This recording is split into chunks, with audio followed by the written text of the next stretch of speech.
Oh my goodness. Well, here we are. We're going to begin.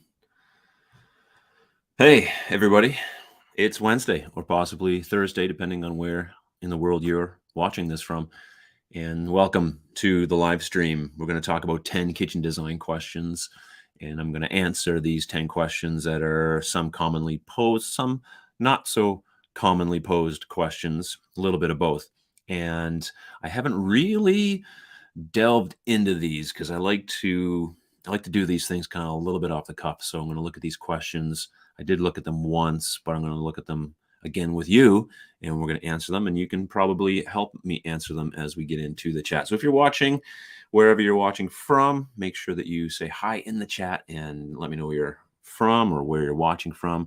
And of course, if you have any kitchen design questions, put them in the chat. We'll try to get to them a little bit later on if we can. Hopefully we will. And we'll go from there. So I will start by saying this.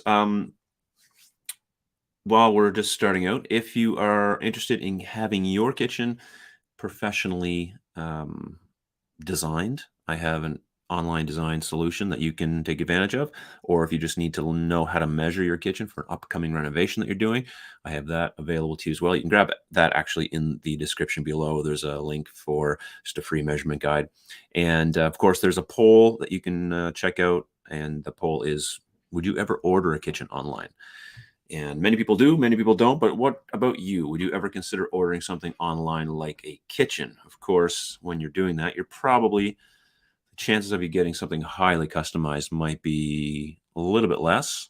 But let me know. Would you order a kitchen online?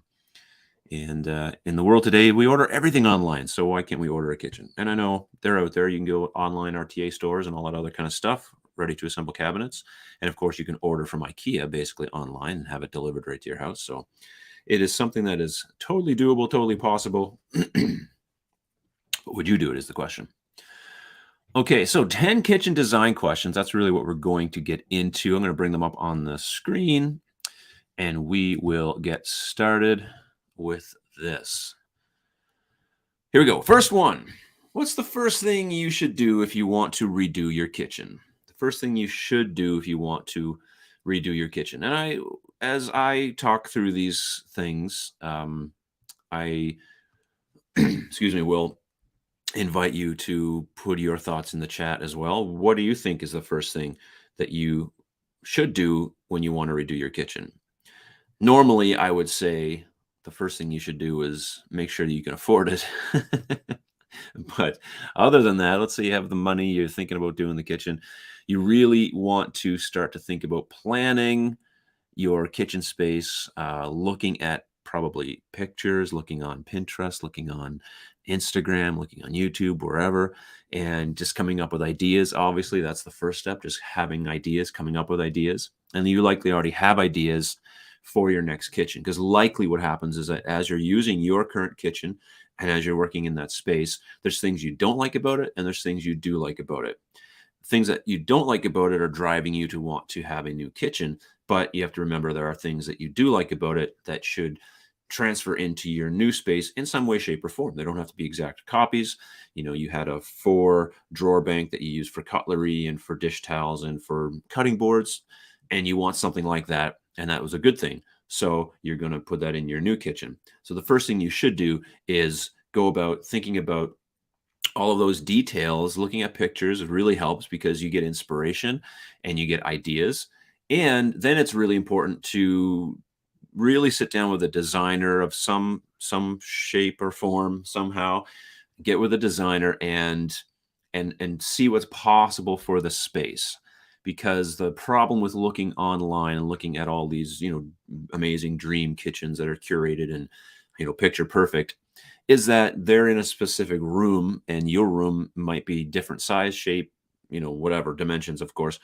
And so you might want that particular kitchen, but it doesn't fit in your space. And so how do you make those compromises? So you sit down with a designer, or unless you're just intuitive in that regard and you're able to do that, sit down and figure out what are the things that are possible of these kitchens that I like. What are the things that aren't possible?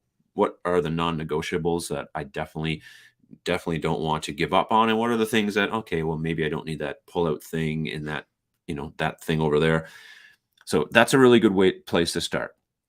And it's really important to start planning as soon as possible all those, those kind of details of how the kitchen's going to flow, what it's going to look, not necessarily look like, but that might be important too. You might want a particular color or door style, or whatever your interior design preferences are. And so you think about that, and then you start planning that out. And you should plan that out with somebody who can help you visualize it, especially in 3D. That's really the greatest way to visualize that. And so, you can go almost anywhere to do that. Home Depot has that. You can do it at Ikea. I have that solution on my website. Like there's lots of ways you can start to get these visuals that you can see. And sometimes they're free, sometimes you pay for them. I know there's interior designers that do that sort of work that you pay a real premium for. And then you can also go into your big box store and you can get a mock-up for basically nothing, technically nothing. I mean, you are paying for it, I guess, if you're going to buy the kitchen. It's in there somewhere, but just to get these 3D visuals and ideas of what works in your space is definitely really a great place to start. And then I think the second first thing you should do is not get overwhelmed with all the choices and all the possibilities and opportunities to do things in your kitchen. And that's where the planning comes in, the planning stage, and to know what is feasible in the space that you're working with. So don't get overwhelmed with it, and try to enjoy the process as much as possible. So hello, everyone who's watching. So I see a bunch of you came on, you're saying hello, and I appreciate that. So I'm going to just, in between these questions, I'm going to jump off. We'll go in the chat and we'll take our time and go through there. So how's that sound? I literally just got in like 10 minutes ago from picking up our son at soccer. And so I like sat down, turned the camera on, threw a hat on because I have like beach hair, and here I am. So it's all good. All right. So I see we have some Australians coming on board. It's the morning. Good morning. Good Thursday morning to you. And it's July 28th where you're at. So very cool that you're jumping on this morning. And I really do appreciate it. And I see greetings from Atlanta, from Birmingham, from New Brunswick. That's just next door to me. What else? What else? All right. So many choices. Yeah. All right. Let's go to the next question. How's that sound?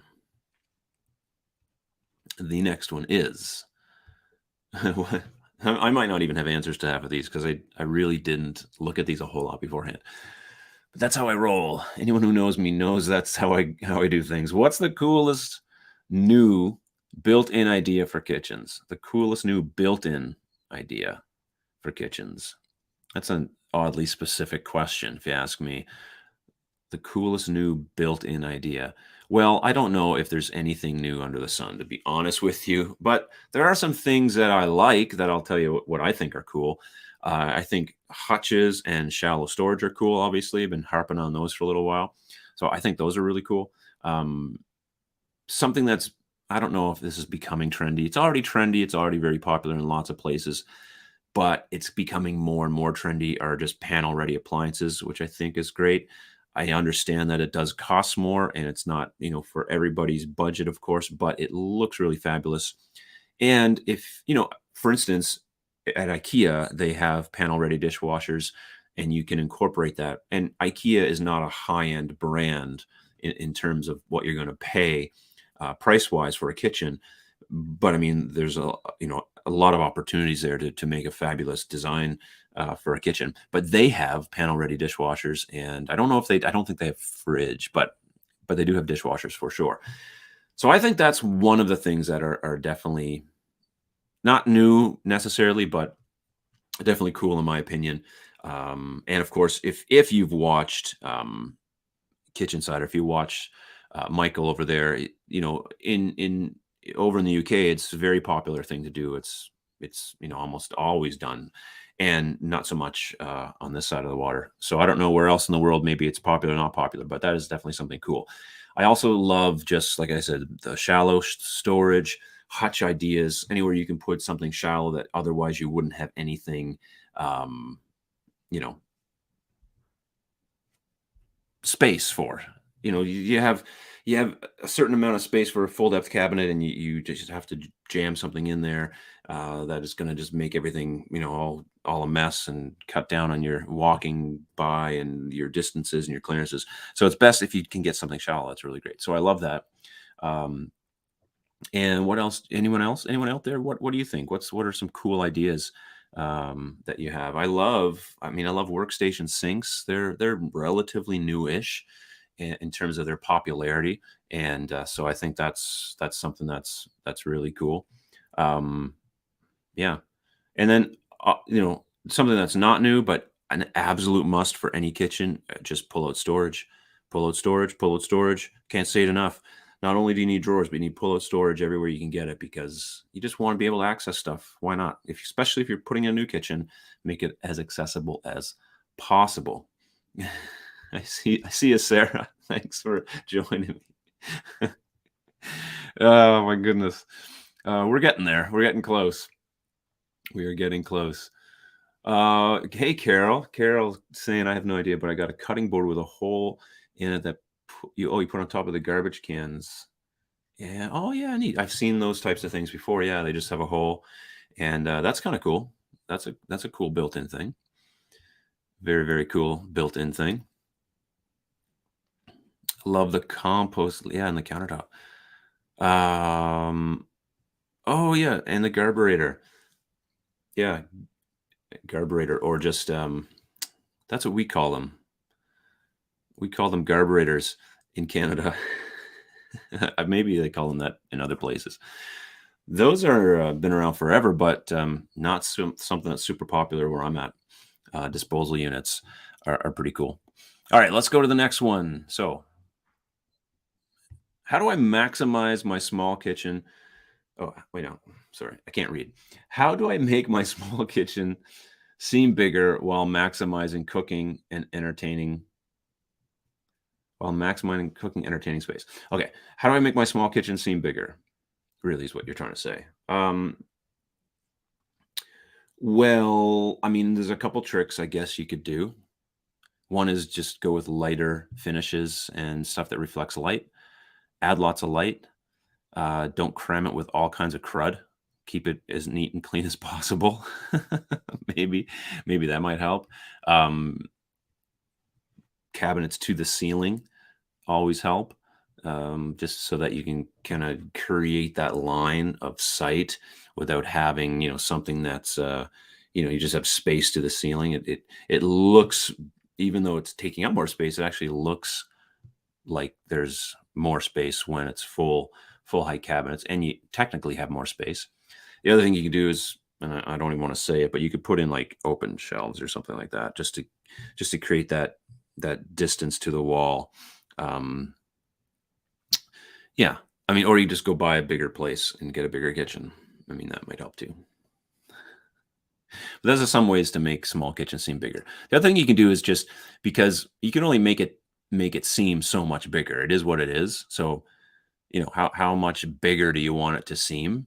But some of the things you can do, and this is where the workstation sink comes in, and some other tricks, is just to give yourself some extra surface that you can use in that space. So the workstation sink that has, a cover on it, a butcher block cover or whatnot, that you can use as chopping surface or cutting board, or even pull out cutting boards that from within a drawer. Those have been around for a long time as well. The other thing you can do is just really maximize, again, all the available space that you have and make it accessible. So if you have a cabinet and it has two doors on it and a shelf inside, and it's jam packed with stuff. I see Carol, no open shelves, and it's jam packed with stuff. The best thing you can do is put a couple pullets in it and organize all that. Even though it seems like the boxes and the drawers take up space, you're doing yourself a favor, and by tidying it up and making it accessible, you'll notice a difference. The other thing you can do is just clean out all the stuff that you don't need in that space, because as well as I do, that you can go into your kitchen right now, most of us at least, and there's just stuff in there that you don't use, you don't need, and you got to get rid of it. So That's another good thing you can do. Now, that's not going to make your space seem bigger, but it's going to make your space seem more usable and actually will be more usable. And I think that's the real question that should be asked, not necessarily to how to make something seem bigger. Because listen, you're not going to fool anybody. You got a small kitchen, it's no big deal. Just if you can do a couple things to make it, more usable, then you've got something good. I see a question here with induction or gas. That's a question we've talked about before. Of course, everybody here has some opinion on that. And my opinion is I never had induction or gas, and so I can't say. But Matthew's saying going for induction, and I so there we have an induction there, and Carol's going for gas. So Darlene's going for gas. And Phil likes their induction. Yeah.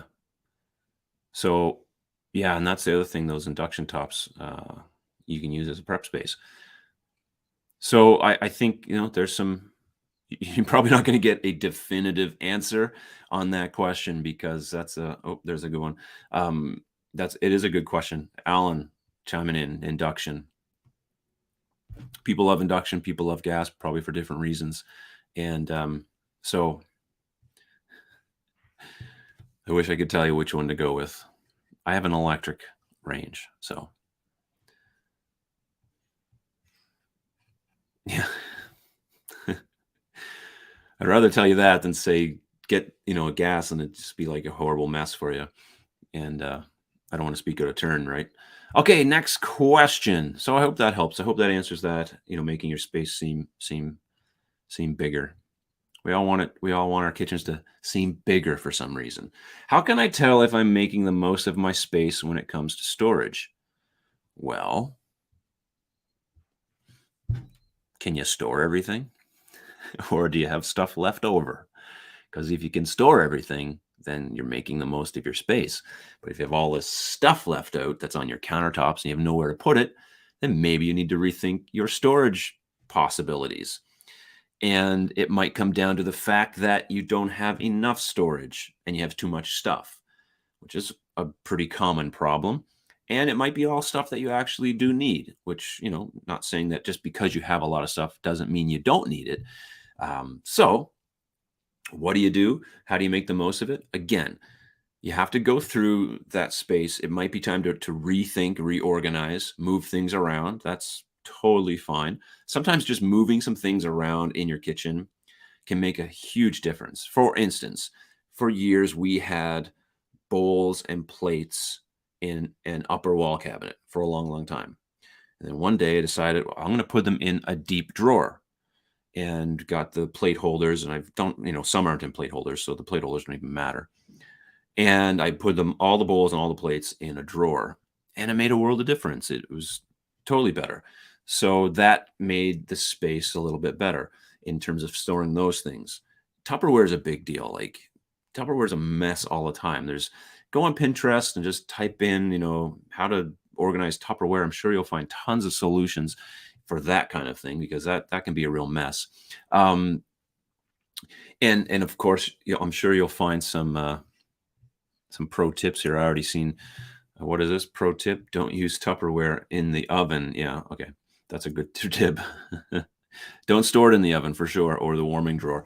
And then you might have small appliances that need to be stored, and oftentimes you might have, and they take up space. They have to go somewhere. So I think it's really important. Go through your space, make sure that things are being utilized correctly. If you have ample, if you have enough storage, but if it seems like you have enough storage, but everything's kind of a mess, it just comes down to an organization, I think, and just sorting things out and maybe changing a few things around. However, you might need to utilize like an island cart that you can roll in and roll out. That's not, fixture in your kitchen. And of course, you might need to just make use of another space in your home for some of those items that are just too bulky or too big and they don't have the room to store. And then it's important to think about the things that are really important in your kitchen that you use every day. So, for us, we use our toaster, and we use, the coffee maker, of course, and we use What else? The Vitamix. So those are the three main things that we basically use every single day. And of course, we have a slow cooker and a bunch of other random things, but they're not in our kitchen. They're in like a hall closet, just on the shelf, and they're out of sight. And we take them out when we need them, as do probably many of you. So, I think it's important that if you're going to make the most of your space in terms of storage, is really kind of catalog through everything that's in there. Maybe and maybe like right now, actually, right at this moment, right now, Amy and my daughter are up there with glass jars, and they're taking all of the spices and the beans and whatever else, rice or whatever, and they're putting it in all these glass jars, and they're organizing everything to look really nice. Everything's labeled, so there's not just bags of stuff everywhere. So that, one, it's going to cut down on waste. It looks way better, and you can stack things, you can store things better. So there's just ways to make the storage of the space better. And I think if you can tell you're making the most of it when you're just happy. When you open up your cabinet and you're like, oh, this looks great. That's how you know. If that's not the case, then you got work to do. All right.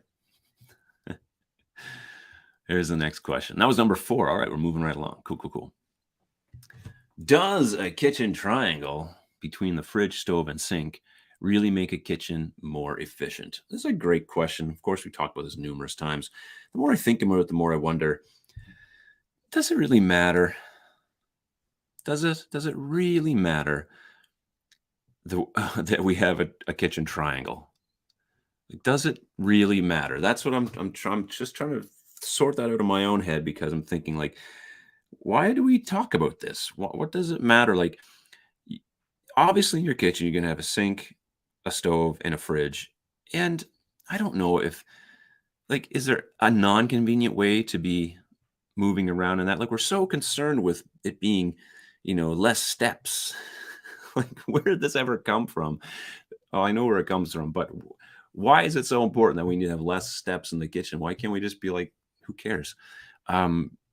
Anyway, I go on about it. I talk about the importance of it in some of my other videos. Of course, if you're watching this as a live stream and, I'm rambling on, if you prefer shorter content that's more put together, go check out stuff on my channel. Might be much better than this, but especially if you think kitchen triangles are important, I have some videos on that. I just don't know how important they are.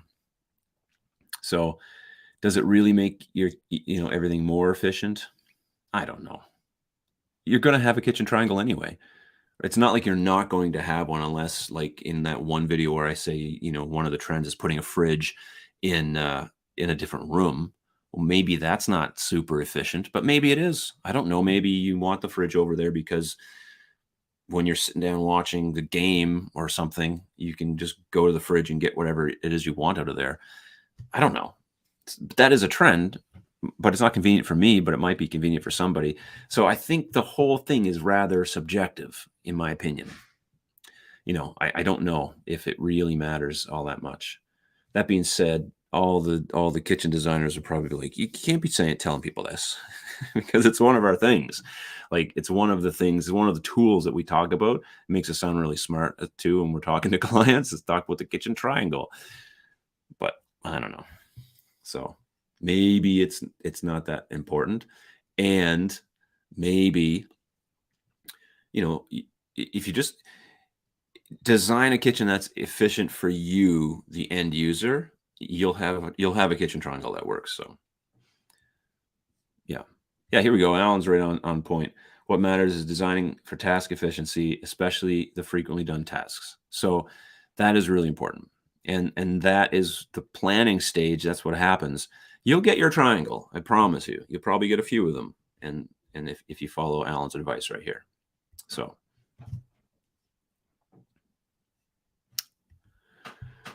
Sophie, I am in the process of designing my kitchen. One thing I'm going to do is line a couple of drawers with Formica for oils and maple syrups. Oh, cool. That's a good idea with Formica. I know you can get drawer liners and whatnot. Formica is one way to do it.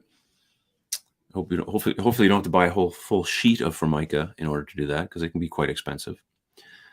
Yeah, all right, let's go. Next one. All right, before I move on, are we okay with the kitchen triangle thing? What do we think? Is it important? That should be my poll. How's the poll doing, by the way? Would you ever order a kitchen online? No, 69%, 31% yes. Hmm.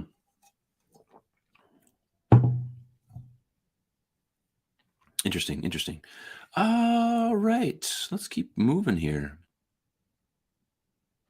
All right, here, let's go back to this one. So I cook. So a kitchen triangle is a must. We're remodeling a kitchen, move the trash can to a cabinet between the sink and stove.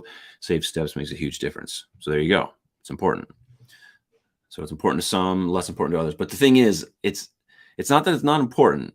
It's that the space is efficient for the people that's using it, for the person that's using it, for the cook that's using it, and that's the key. So by moving things in a particular way, um, I think you'll have the triangle. And I think we just get hung up on the term. I'm tired of it. Anyway, I'm going to get to this next question. I promise. If we have the room, is a 4.5 by 8 foot island too big? Not at all. It's a great size island. If you have the room, put the biggest island possible. That's my advice. I think you cannot go wrong with a super huge island. As long as you can fit a countertop on it, which you can for that one. It's not too big. You're good. All right. Let's go to the next question. What was that, 5? All right, number 6. We're tracking well. How does man, I got to learn to read, seriously. How big does a kitchen need to be to have comfortably long center island?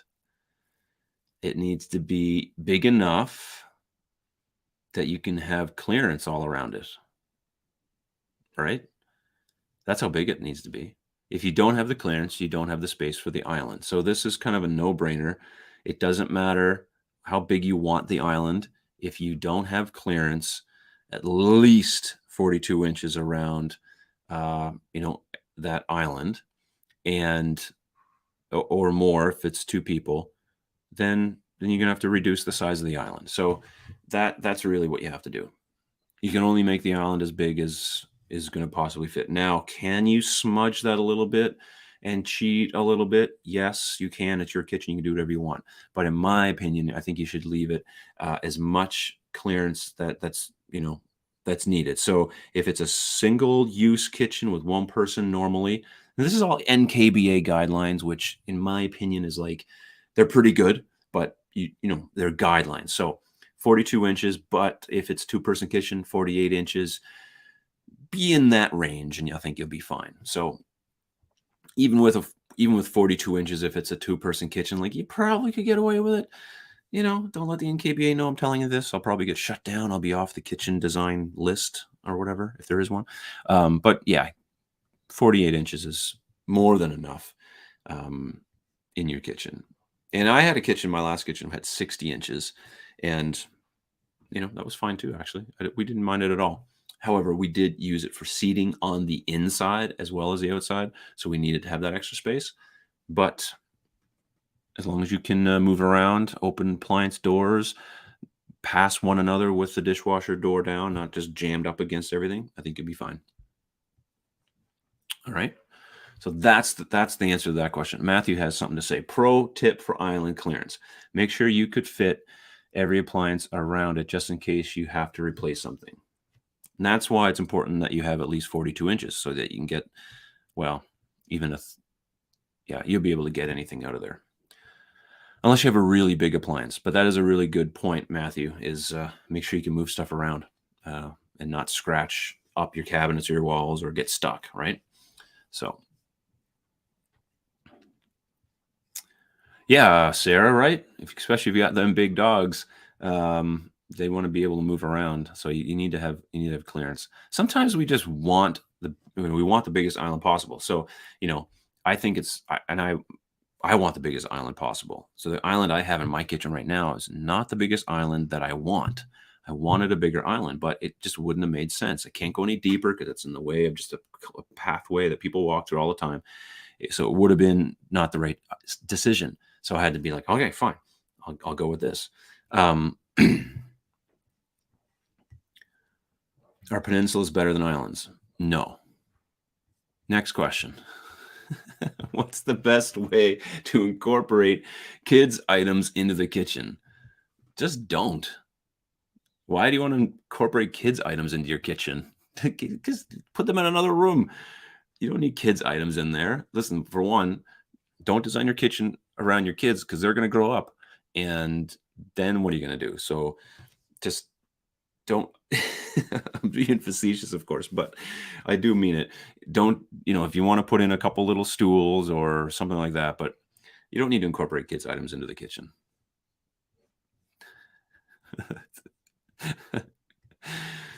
It's true. Y- Islands are better.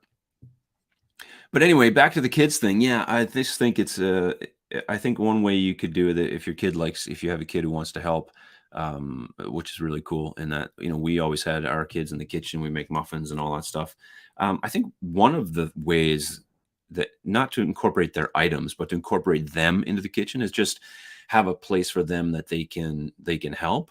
So for us, it was having an island that they had seating on it that was one level that they could spread out the muffin stuff and do the whole thing. So that was important. We never had to incorporate their things. That's, I know you can get little kid kitchens and all that stuff. Well, if that's the case for the however many years they have that, just, stick it close to the kitchen and they can do that. But anyway, I'm not trying to be mean to the kids. I think it's great that they're in the kitchen, but it should be them that you incorporate into the kitchen by just inviting them in to help you and teach them and that kind of thing. That would be probably the better advice in my opinion. So get your kids in the kitchen for sure. Leave their stuff somewhere else. You don't need that junk in there. And then just show them how to make things, show them how to do whatever it is you're doing, because they want to be part of that process. They see you doing it and they want to be there doing that. So, and that goes for grandkids as well, if that's your position. That's my advice. Let's go to the next question. Number 8. We're moving quite quickly tonight.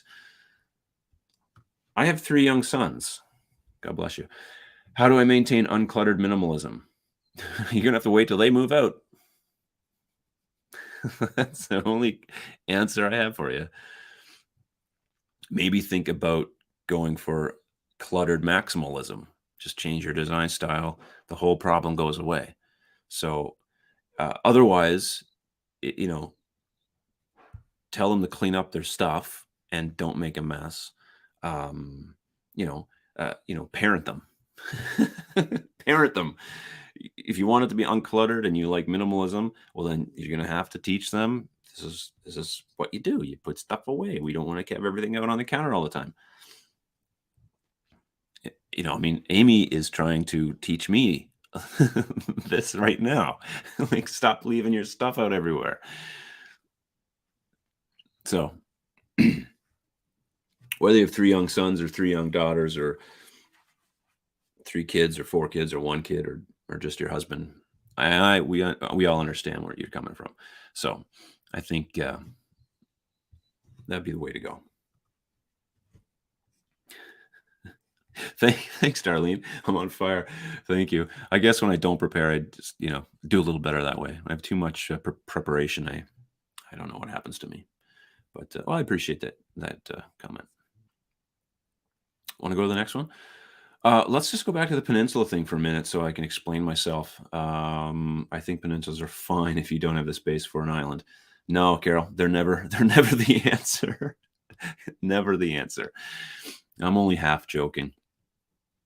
If you have an either or situation, I would I would go with an island because the peninsula one incorporates a corner, which is like no thanks, and 2 it creates just like an openness to the flow of the kitchen, creates a better kitchen triangle. So that you can just get in and out of that kitchen easier, but you also have this flow of traffic on one side and then like the kitchen area on the other side. Okay, I don't know if there's any real answer to that other than it's just my opinion and I like islands better. And it saves you from having the corner, but you can do a peninsula too if you have the room. Yeah. Well, thanks. Well, there's no, I guess there's no point in trying to be as what do they call that? Transparent as possible. As a guy who has 3 brothers, only one of us cooked, thankfully, although they always had hot pockets in the freezer. Oh, like the roof of my mouth just burnt to a crisp by reading the word hot pocket. Oh, horrible memories. That's good though. Let's go to the next one. Number 9. We're getting close. Let me sip some coffee. Oh my, okay. How do you brighten up a kitchen that has no windows? Well, you put a window in it. Put a skylight. You could put a skylight maybe, or one of those sunbeam hatches. Those are kind of some ways you can do that. You can say, well, I can't put a window in because I have wall cabinets. But what I've seen, okay, this advice is like, major reno. But what you could do is put in one of those windows that are below your wall cabinet, like above your base cabinet. So, in that 18-inch section, they put these long strips of windows. That's a possibility to brighten things up. Of course, use reflective materials, I guess. Make sure your cabinets are made of reflective materials like mirrors. No, I'm just kidding. I don't know. How do you brighten up a kitchen that has no windows? Turn the lights on? I guess. Turn on the lights, open up your curtains in your other room, let some light shine in, go with white cabinets maybe, unclutter the place. How do you brighten up a kitchen that has no windows? Some of these questions are like, I don't know, like how do you drive a car with no wheels? Like, put wheels on it. That'd be the solution. So get a window. Yeah, paint it white. Paint it white. And yeah, the skylight, right? That's a possible solution that's doable, depending on, the ceiling and what's above you. If there is the roof, there's another level, maybe not, but that is a definite possible solution, putting in a skylight. Anyways, how's the poll doing? Would you ever order a kitchen online? 67% say no. Well, I'll leave that alone. Let's move on from the window one because I don't think there's a great answer there. All right, last question. What time is it? Oh, we're early, but we'll chat in the chats for a bit. Last question. How do you hide all the appliances? Bread maker, stand mixer, etc. without a butler pantry? How do you hide all the appliances without a butler pantry? Well, I mean, I don't want to be like over the top trying to be like facetious, but I would say if you're designing a kitchen and you want to be able to hide those things, just you can do, appliance garages. That's one of the things. I'll answer your question in a second. Hold on. You can do that. You can just put in appliance garages. Of course, they take up counter space, so you have to be willing for that trade-off. And if you have a stand mixer, you can always do an appliance lift for that. And of course, the appliances that you use all the time, make sure that you have some accessible place for them that you can get at them quickly without, if I had to go to get my coffee maker every day from, a top shelf in a closet somewhere, that'd be kind of kind of gross. So you don't do that. So an appliance garage is just a cabinet that comes down to the countertop and has a door on it, whether it's a single door, double door, or timbre door, like a roll up kind of garage door. I guess that's why they call them garages, appliance garage. So that's an option. A hutch is an option, and or again, you like reorganize your cabinets so that they're on pullouts. Your toaster, your bread maker, the things that you use quite often on a pullout in a cabinet. Those are some things that are possible. And and if you're doing that, it's important that you have. I see Sarah saying something about plugs with drawers. It's important that if you're doing that, you can put outlets inside those cabinet drawers and doors. so that you can use them right there without having to move them. Like the appliance lift is meant to lift the appliance, and it can plug in actually inside the cabinet, so you don't have to plug it in on your countertop. So that's some things that that you can do to hide all that stuff. And yeah, I've seen somebody like, really, you got to store your bread maker. Like, get rid of that thing. It's time to go. Get that in your George Foreman grill and get them out of there. Time to do a yard sale. All right, that's my advice on that. Let's jump into the comments. And I got these questions online. It was just a website that was just like design questions. So I just copy and pasted the questions. So these look good. So let's do these questions, and I'll just answer them myself instead of going through the article and reading their article. I don't have time for that. So especially today, I didn't have time for it. But there are some pretty good questions. But if you have good questions, let me know, because I'd love to talk about them too. Homemade bread is so nice, even from a bread maker. Yeah, I burnt my arm on a bread maker one time. Not fun. Hey, Rob, what's up? You're getting into yeah, you're getting into technical stuff there, Phil. I don't know. Okay, would you use the IKEA sinks, which are very shallow, from what we're used to, or get a deeper one retrofit into IKEA kitchen? I like deeper sinks personally, like 9-inch, 10-inch. 9-inch is fine, especially if it's undermount. That's okay. Yeah, I just like large, deep sinks. I don't like the shallow ones personally, but that's just me. If you like a shallow sink, then definitely that's the way to go.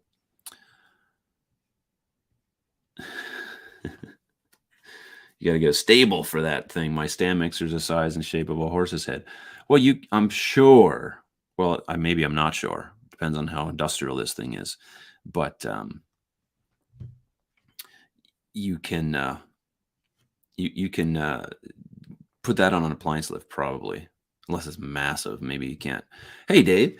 Bread makers are way too fattening.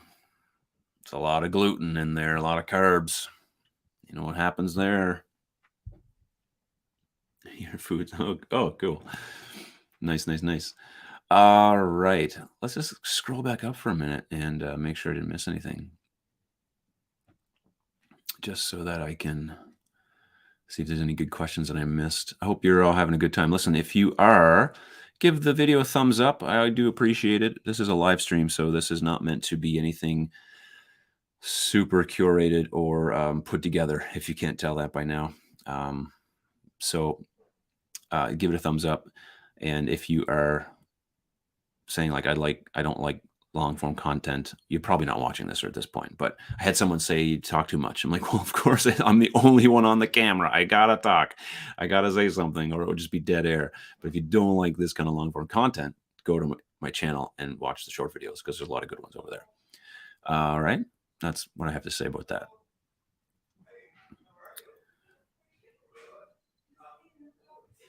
Someone just came in my house and they're being loud. I don't know who it is. All right, we have 36-inch wide stainless steel undermount sink that is 10 inches deep. Ooh, that's nice. Will hold up longer undermount. Will hold up longer undermount, or what will hold up longer? Undermount or overmount? So drop in versus an undermount sink. I don't know if either one would hold up any less. Depends on what the situation is. So, if you're using quartz and you're going with an undermount, that's going to last just as long as anything. That's a good question, Natasha. Here's my answer. I have no idea. No idea what's going to hold up longer. Go with an undermount. They're great. Just make sure the reveal is like 0, so there's no like little ridge, even like a negative reveal. So in other words, there's the hole, and then it mounts underneath, and then some of the countertop is exposed. You don't want that. You want it to be so that there's no exposed countertop. It just makes it cleaner. And I always think with undermount sinks, they should be reinforced beyond the clips that are used. even with some perforated strapping, like plumbers use for holding pipes in place, perforated strapping. And I've seen even other people go to greater lengths to make sure that that thing is not going to come out of there, because you do not want your kitchen sink dropping through your countertop, which you never have to worry about with a top mount sink. So just some things to think about. All right. You can bath a small dog in that. Yes, that's a good thing. Or a small person, like a kid, When kids are little, throw them in the sink. Can't do that with well, maybe you could do it with a double. All right, my kitchen designer is suggesting the French door refrigerator to be only 4 inches from the wall, not the 17 inches required to open the door on the wall side, all the way to 180 degrees. This feels awful. Am I crazy? It's only that's only important. Okay, I'll tell you the yes and the no for this. Okay, the 4 inches is fine as long as that allows you to open the door so that you can get your crisper drawers open. That's okay. If it's important for you that those doors open 180 degrees, the whole gamut, then you're going to have to go with the 17 inches required from the manufacturer's specs. So probably the specs are saying, I would be curious what the specs say. Does the 4 inches allow you to open the doors to enough of an angle to allow you to get the drawers out and that the thing's usable? Now I have a French door fridge, and it's 27 inches away from the wall because we have a pantry there. But I can't tell you if I've ever opened the doors 180 degrees. So I consider both those things. So I guess if you're like, no, I want to be able to open those things right up, then yeah, you're going to have to tell your designer, no, that's not possible. Now, there's probably, is there a possibility you can put a pantry unit between the fridge and the wall without taking up too much space on the other side? So there's a lot to that question because I don't see the layout, but I would say like both could be okay, and 4 inches could be okay as long as that works. But you talk to your designer about that some more, I would say. But again, if I don't know what the rest of the layout looks like. So what's past the fridge? How much space is there? Are you tight for space? You cramped for space? You don't want to give up that countertop space for something else, or they don't. Then that would be something to think about. I don't know if that really answers your question, but that's something that you'd want to think about. I visited Ikea for the first time last Sunday. I may go back in another 65 years. Seriously? Winston, what? You didn't like it? It's such a mind melt when you walk in there. It's just like, my brain gets so overwhelmed when I go into Ikea, especially if it's busy and there's a lot of people around. And it gets like, I don't know if you've had this experience at Ikea, but when you walk into Ikea, there's somebody walking in behind you, right? Obviously, another customer. There's a few people, there's a few of you, you're all walking in together. What happens is like, it's like you're on this tour and they're with you the whole time. Like you can't shake them because they're going through the store the same way you're going through the store. And it's like, I don't know. I just think like, are they following me? Like what's going on? Maybe they recognize me from YouTube. No, I never think that. But that's one of the things I notice. The other thing I notice is that there's so much to look at. There's so much going on that honestly, you need to take your time going through Ikea. It's yeah, Carol. It is like a maze. That's on purpose. Obviously, they want you in there as long as possible. But once you're in a few times, you learn the shortcuts to how to get places. So it's not so bad. But on your first time, you got these arrows on the floor and you're just herded through like an all you can eat buffet. You're just going through and there's just stuff everywhere. So I understand what you're saying, Winston.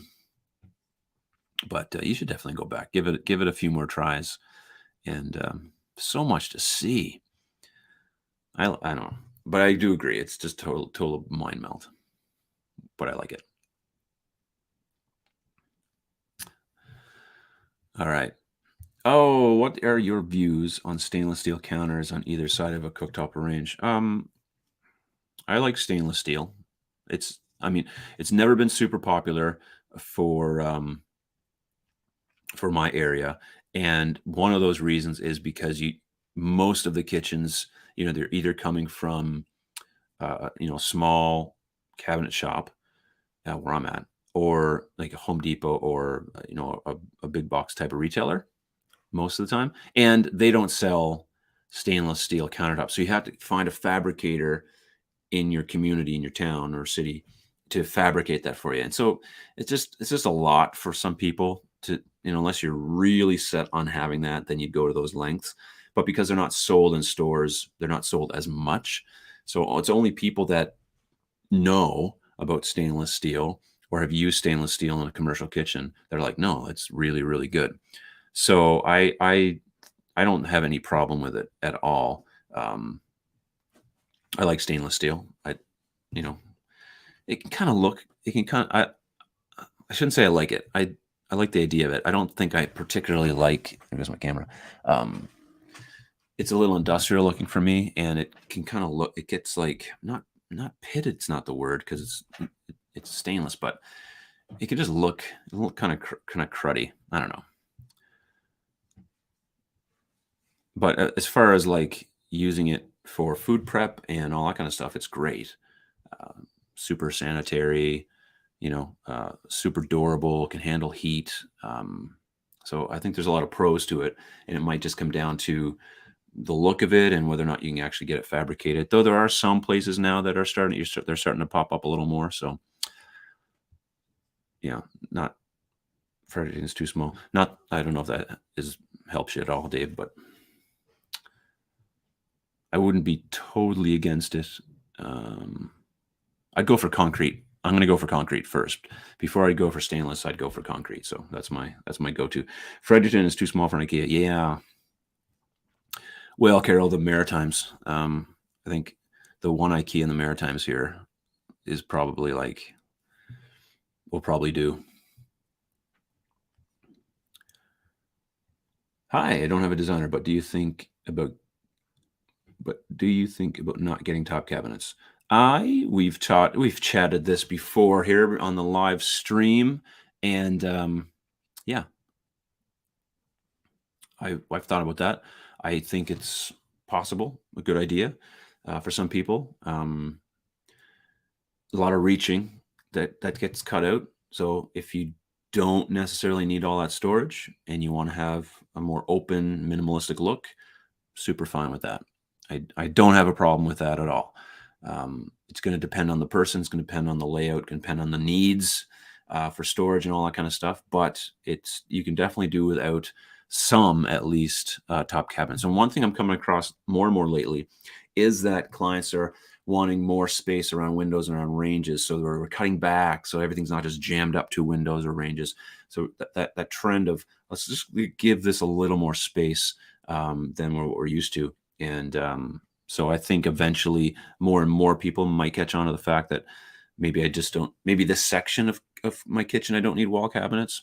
Again, it has to look right. It has to all come together in whatever way that you want it to, but I'm down with that. So, hey, Mavis, thanks for being here.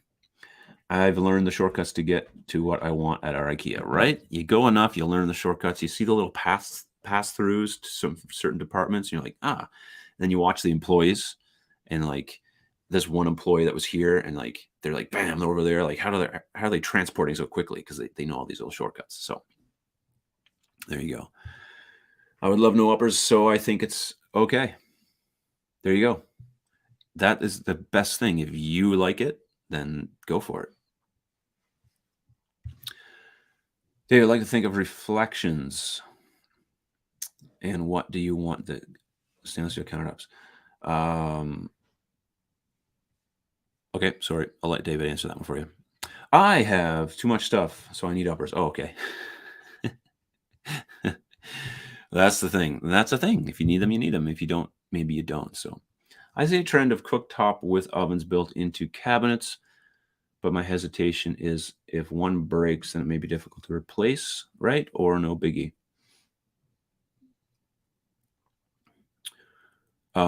So do you mean I'm on make sure I understand what you're talking about. Cooktop built with ovens built in the cabinet. So these two separate appliances, cooktop and an oven built in. Um, because that happens that's quite popular. I don't think it's a biggie. No. If one breaks, you just replace it, I guess. Instead of like if you have a range and something happens, your oven breaks in your range, you got to replace that whole thing. So this you'd only have to replace one appliance, maybe. I need more coffee. What time is it? Oh, we're almost time to go. Stainless steel is durable as countertop material. It just reminds me of work, so I don't want it at home. I'm a chef, so yeah. Many people I've done kitchens for some chefs. They like stainless steel, and I've done one. They wanted a lot of butcher block, and this particular gentleman had a really big butcher block that he wanted incorporated, and so yeah, durability for stainless is great.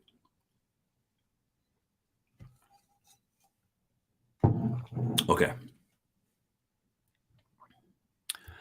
Darlene, how's it going? The only thing I'm unsure about in our kitchen, the area behind the stove. You mean the wall? We have a nickel gap. We have nickel gap walls, and I don't want tile. Here is a crazy idea. Since it's farmhouse corrugated tin, it might look nice actually. That corrugated tin is coming back in style. They tried to do that with a vinyl thing before, and it looked like that tin rustic stuff, but it was kind of cheesy. But the real stuff would be cool. Well, if that's the only problem you have in your house, you're doing good behind your stove. Hear my dog back there? He's barking away. I go for most of these Swedish meatballs. I go for the fries. They have incredible French fries there. Let me tell you, really good. All right, couple more. Let's keep going. But the cabinets would have to be taken apart if it breaks, right? No, the cabinets don't have to be taken apart. They just pop. They just like if I'm not tracking, then excuse me. But a cooktop sits in a hole in your countertop, and there's the cabinet just sits there. It's unphased really, and the oven, same thing. It's just a hole in that cabinet. You unscrew um, the brackets that are holding it there, and you take it out. So if that's what you're talking about, then no. Other than that, if there's something else that I'm not catching, then maybe that would be different. But otherwise, they just pop in and out. No big deal. I also need uppers for storage, but I'm no longer convinced that cabinets to the ceiling too high. I'm short. I'm torn. Barbara. It doesn't matter if you can reach them or not. That's not the point. The point is it's going to look really great if you put them to the ceiling. Don't worry about reaching them.